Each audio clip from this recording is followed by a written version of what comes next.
में आज फिर एक बिजली विभाग का आउटसोर्स कर्मचारी मौत के गाल में समा गया है। जबकि कर्मचारी विद्युत सुधार के लिए 11,000 के पोल पे चढ़ा हुआ था, लेकिन उसी समय अचानक किसी ने विद्युत का सप्लाई चालू कर दिया, जिसमें रीवा जिले के हनुमाना तहसील अंतर्गत गाड़ा 234 निवासी आशीष दुबे की मौत हो गई। आशीष दुबे की उम्र 25 वर्ष थी और आशीष दुबे की मौत रविवार को हुई। जब इसके बाद परिजनों के द्वारा आज सोमवार को ही सुबह से बिजली कार्यालय हनुमाना में सबको रखकर अपनी मांग करने लगे। परिजनों के द्वारा साफ तौर पर यह बोला जा रहा था कि जो भी नियमानुसार मुआवजा हो वह मुआवजा मिले, या तो पत्नी का जो जीविकोपार्जन है उनके लिए पेंशन दी जाए या फिर कोई मुआवजा दिया जाए। लेकिन इस पर अधिकारियों की और परिजनों के बीच तकरीबन 5 घंटे से ऊपर बातचीत चली। इसके बाद कहीं ना कहीं जाकर परिजन किसी बात से संतुष्ट हुए और यहाँ पर पोस्टमार्टम करवाने के लिए लाए हुए हैं। अभी विद्युत कार्यालय हनुमाना में थे, इसके बाद अब पोस्टमार्टम करवाने के लिए लाए हुए हैं। जिस तरह से मध्य प्रदेश में आउटसोर्स कर्मचारियों की एक पर एक जान जा रही है, लेकिन इस ओर मध्य प्रदेश सरकार का किसी भी तरह से ध्यान नहीं जा रहा है। आउटसोर्स कर्मचारियों को प्राइवेट बेस पर रख लिया जाता है 8 से 10 हज़ार रुपये देकर। इसके बाद से उन्हें लगातार काम करवाया जाता है। इन दिनों गर्मियों का मौसम चल रहा है और इस गर्मी में उन्हें खंभे पर चढ़ा दिया जाता है। सरकार को ये बिल्कुल पता नहीं है कि यह भी इंसान है, इन्हें भी दर्द होता है। और जिस तरह से परिजनों के द्वारा यह बताया गया कि जब आशीष दुबे खंभे पर चढ़े हुए थे तब किसी के द्वारा सप्लाई चालू कर दी गई, जिस कारण से आशीष दुबे की मौत हो गई है। यहाँ पर हम लोग ग्राउंड जीरो पर हैं। यहाँ पीछे सबका पोस्टमार्टम किया जा रहा है। यहाँ पर परिजन हैं और इस वक्त परिजनों से सवाल पूछना उचित नहीं होगा, लेकिन इस भ्रष्ट सिस्टम को दिखाने के लिए परिजनों से सवाल करना बेहद ज़रूरी है। क्योंकि इस भ्रष्ट सिस्टम में अगर परिजनों से सवाल नहीं किया जाएगा तो कहीं ना कहीं इनके साथ न्याय आज नहीं हो पाएगा। और आज सुबह से जब ये न्याय के लिए खड़े हुए थे और अभी तक न्याय इन्हें नहीं मिला है, अगर आगे भी न्याय नहीं मिलेगा तो शायद इस देश में संविधान के ऊपर से हर एक व्यक्तियों का भरोसा उठ जाएगा। क्या नाम है आपका? मेरा नाम सुनील कुमार दुबे है। ये मृतक आपके कौन हैं? मेरे छोटे भाई हैं। क्या घटना हुई है? पूरी घटना पहले तो बताइए। घटना ये हुई है कि वो सुबह में निकले थे लाइट बनाने के लिए।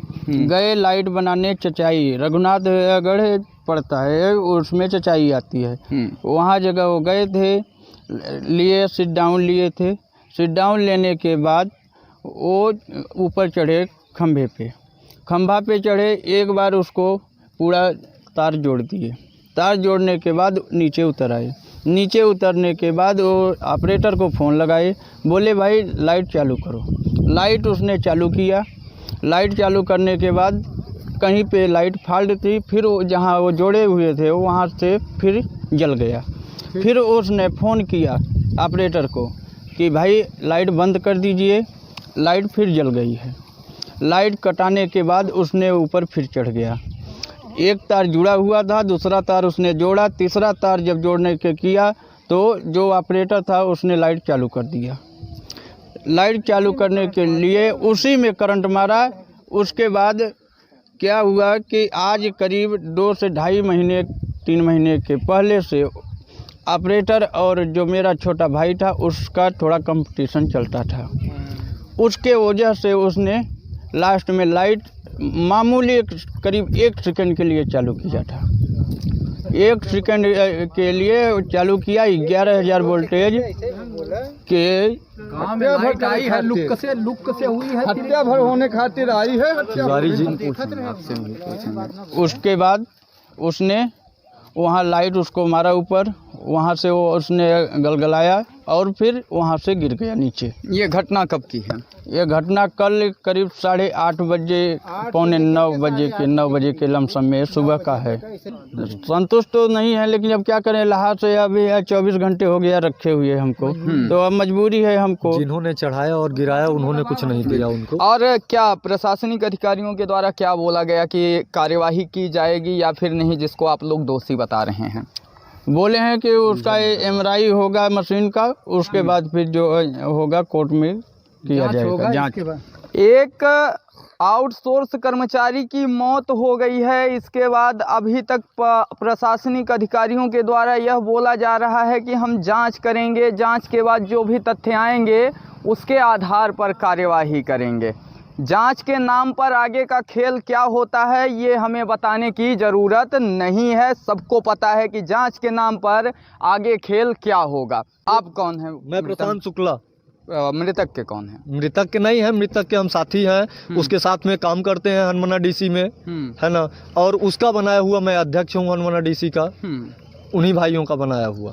तो हमें ये जानकारी हुई कि उसको मतलब जबरन चढ़ाया गया। चढ़ने का हक उसका बिल्कुल भी नहीं है, खंभे में चढ़ने का, न लाइन में काम करने का। हाँ, नीचे से लाइनमैन के साथ रह सकता है, लेकिन जबरन उसके काम कराया गया और गिरा, और गिराने वाला व्यक्ति कुछ भी नहीं दिया, न कुछ भी कहा। चलिए, बहुत बहुत।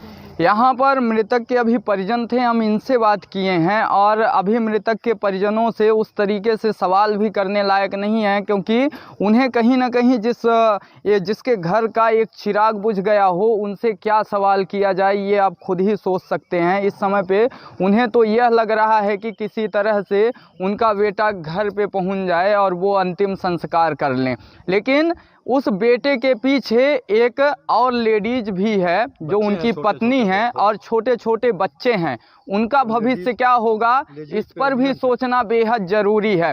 लेकिन जिस तरह से मध्य प्रदेश सरकार के द्वारा आउटसोर्स कर्मचारियों को सिर्फ और सिर्फ यूज एंड थ्रो माना जाता है कि जब इनकी ज़रूरत पड़ेगी तब 8 से 10 हज़ार रुपये में इन्हें रख लिया जाएगा और जब ज़रूरत ख़त्म तब इन्हें निकाल दिया जाएगा। मध्य प्रदेश शासन इन पर किसी भी तरह से ध्यान नहीं देती। अभी जिस व्यक्ति की मौत हुई है वो खंभे पे चढ़ा हुआ था, लेकिन सुरक्षा उपकरण उसे कुछ भी नहीं दिया गया था। और जब इस बात की जानकारी मऊगन डिवीजन के डी से ली गई तो उनके द्वारा बताया गया हम तो हर एक कर्मचारियों को सुरक्षा उपकरण दिए हुए हैं, अब वो नहीं लगाते तो उनकी क्या गलती, जबकि यहाँ पर पीछे कई आउटसोर्स कर्मचारी खड़े हुए हैं और इन सभी से अगर बात किया जाए तो सबने यह बताया है कि कोई भी सुरक्षा उपकरण नहीं दिया गया है।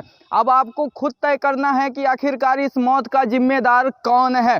R9 भारत के साथ संवाददाता विजय तिवारी, रीवा।